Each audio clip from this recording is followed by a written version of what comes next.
separated him from mature.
Nations have always built monuments to their heroes, tributes that are defense against or conquest of other nations.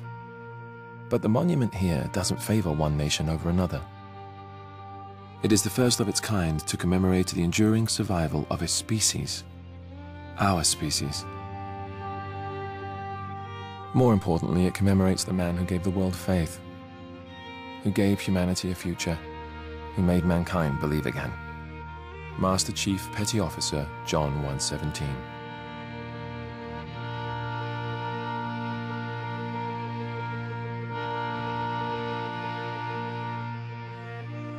So it's no surprise that the piece itself is special.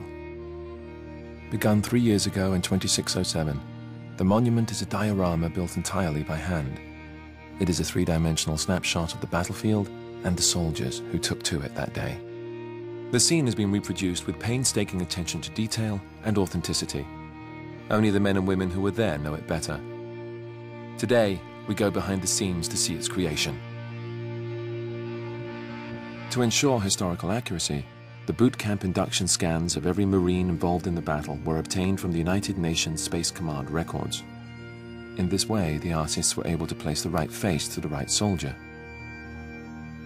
After each face is completed, it is matched to a body which has been rendered complete with uniform and body armor, then carved by hand.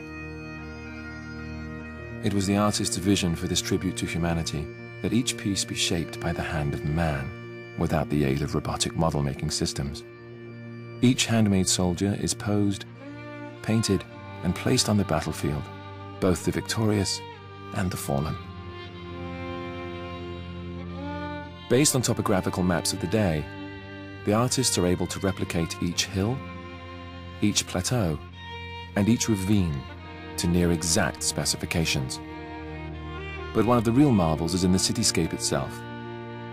After fighting had ceased, meta-archaeologists unearthed the city's building archives.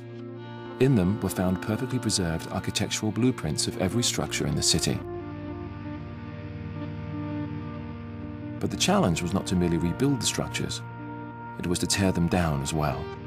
Artists worked from the city plans to recreate the destruction caused by the fierce fighting, from each bullet hole to each piece of exposed rebar. Finally, our enemies were also rendered with extraordinary detail. Covenant corpses that had been recovered after the battle provided the models for these fearsome recreations. To complete the picture, authentic Covenant weapons and armor specs were accessed to fully outfit the warriors. Once the Covenant are placed opposite the Marines, a clear image begins to take shape out of the fog of history. We see how we were outnumbered, outgunned, outmatched, and seeing that, we realize the importance of the monument. On that day, half a century ago, our species was pushed to the crumbling edge of extinction. And as we teetered on that precipice, staring down into the abyss, a hand reached out, pulled us back from the brink, and gave us hope. The hand of a hero.